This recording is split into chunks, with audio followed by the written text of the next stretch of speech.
You won't believe what happened when my professor looked at my exam results. It wasn't frustration, letdown, or even shock. It was something completely different. Something that took me entirely by surprise and forced me to reconsider not only myself, but how I viewed everyone around me. That one moment in a sun-drenched classroom became an unexpected crossroads in my life, and I still think about it every single day. Hello, dear listeners. Before I share this deeply personal story with you, I'd love your support. Please subscribe to our channel, give this video a thumbs up, and drop a comment telling us where you're tuning in from. It truly means the world to us. Now settle in and enjoy. I remember the morning of that decisive exam like it was yesterday, even though months have slipped by since then. Pale sunlight filtered through the massive arched windows of the lecture room, painting golden stripes across the worn oak desks. A nervous energy hummed through the space, a blend of anxious murmurs and the scraping of chairs against the tile floor. I sat toward the rear of the room, my journal open and pen tapping rhythmically against the page, desperately trying to calm the whirlwind of nerves churning in my stomach. My name is Sophia.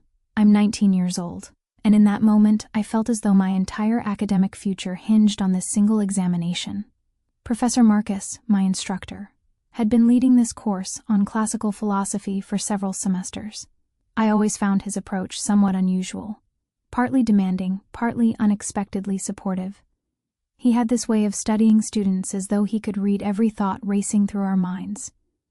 But there was also a gentleness there, subtle, easy to overlook if you weren't watching closely.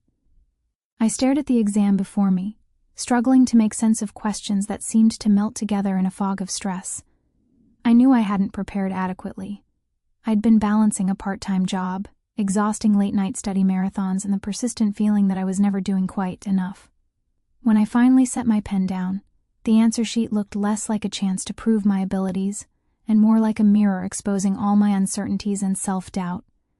After we submitted our exams, I felt a confusing mixture of relief and worry. I wandered into the courtyard where the breeze played with scattered autumn leaves, trying to release the tension knotted in my shoulders. All I could do was wait, bracing myself for the familiar hollow ache of disappointment. Several days later, the grades were posted. I approached the bulletin board with wary caution. My pulse raced as I scanned the column of names, and there it was, my score. Remarkably high, almost unbelievably so. I stared at it, blinking repeatedly, trying to convince myself my eyes weren't playing tricks. It was a moment of tangled emotions, relief, disbelief, pride, and a strange, persistent unease about how this grade might be interpreted. It wasn't long before Professor Marcus noticed. I was sitting in the study hall that afternoon when he walked over, holding my exam in his hands. I expected a neutral remark, maybe even a quiet critique.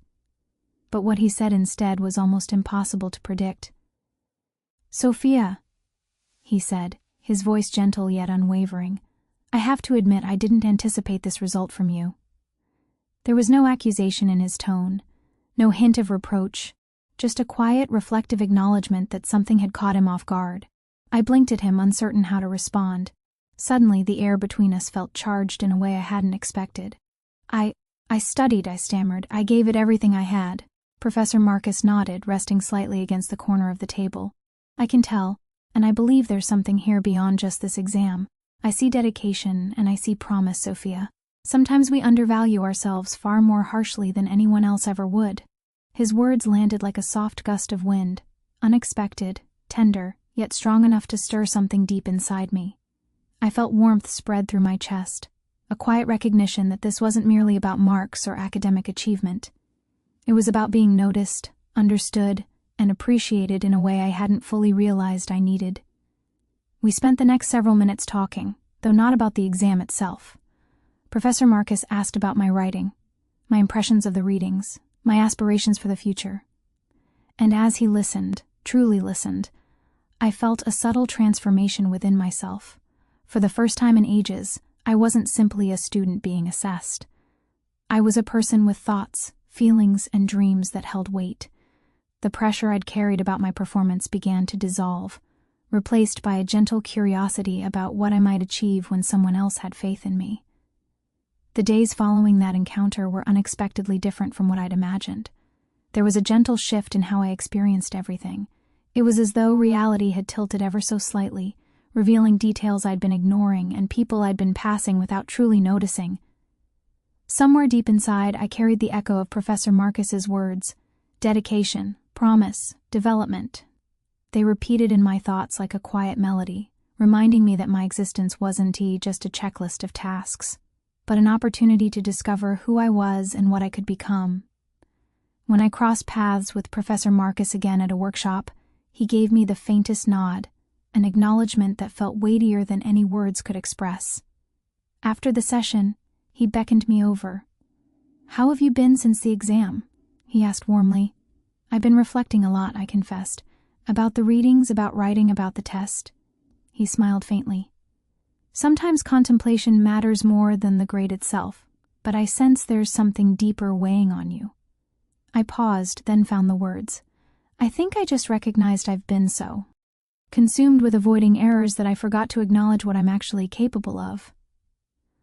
Professor Marcus nodded slowly. "It's a common snare. We evaluate ourselves by what we're terrified of failing at rather than what we can build. And here's the thing.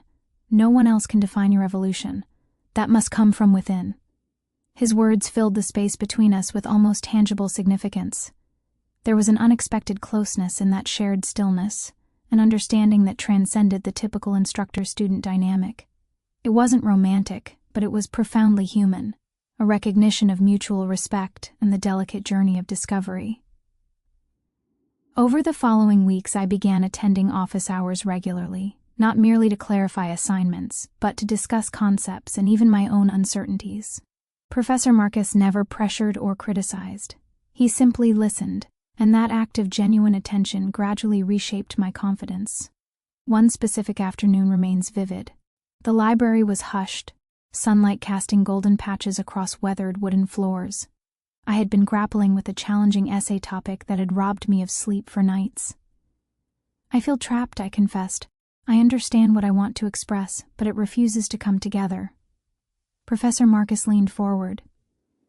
"Sophia, sometimes the words we need don't emerge from force. They arise from patience, observation, and self-trust. You're capable of grasping this subject, but more importantly, you're capable of understanding yourself through the process." His words were a mirror, reflecting not only my academic struggles but my internal battles, my fear of inadequacy, my tendency to measure myself exclusively by outcomes, my habit of overlooking the quiet progress I was making.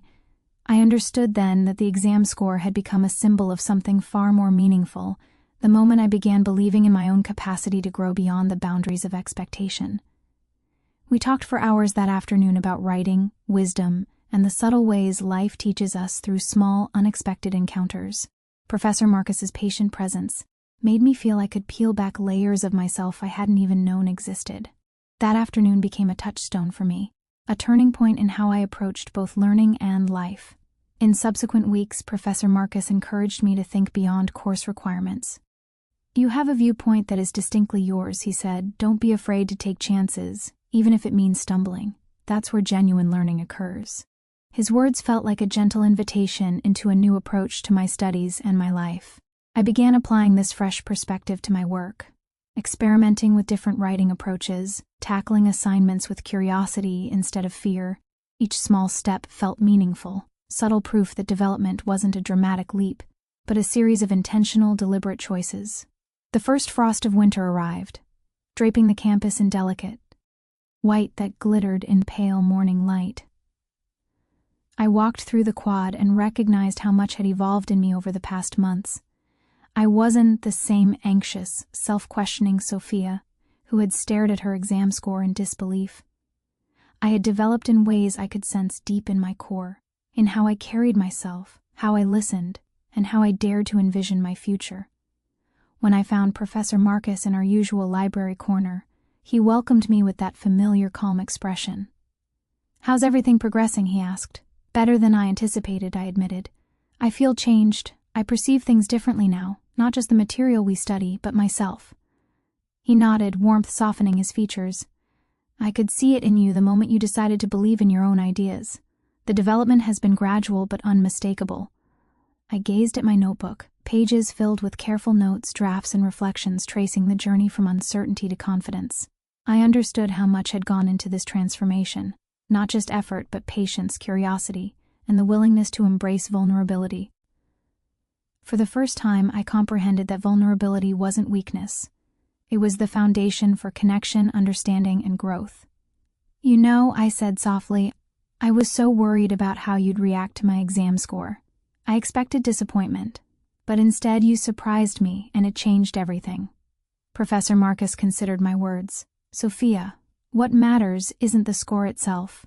It's what you do with it, how you respond to obstacles, and how you conduct yourself when no one is watching. That's what genuine growth truly is." As the semester neared its end, I recognized that what had started as a moment of unexpected surprise had grown into something far more valuable, a catalyst for self-discovery, for trust, and for the realization that guidance and mentorship could illuminate paths I might never have found alone. Walking back to my residence one evening, the cold air crisp against my face, I felt deep gratitude, not just for academic growth, but for the emotional clarity, self-respect, and human connection that had flourished along the way. I understood now that growth is not always dramatic or loud. It is quiet, persistent, and often discovered in moments of unexpected insight, shared understanding, and genuine care. That night, I reflected on the path I had traveled. A simple exam score had seemed like an endpoint, a moment of judgment. Yet it had opened the door to understanding, confidence, and a richer connection to the world and the people around me. I realized that life's most meaningful lessons often arrive in the smallest packages: a kind word, a moment of encouragement, an unexpected reaction.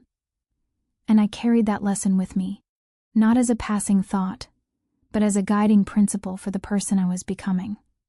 By the time I reached my room, I felt quiet, resolute peace. I had grown, not because someone had instructed me that I could, because I had allowed myself to trust, to explore, and to connect.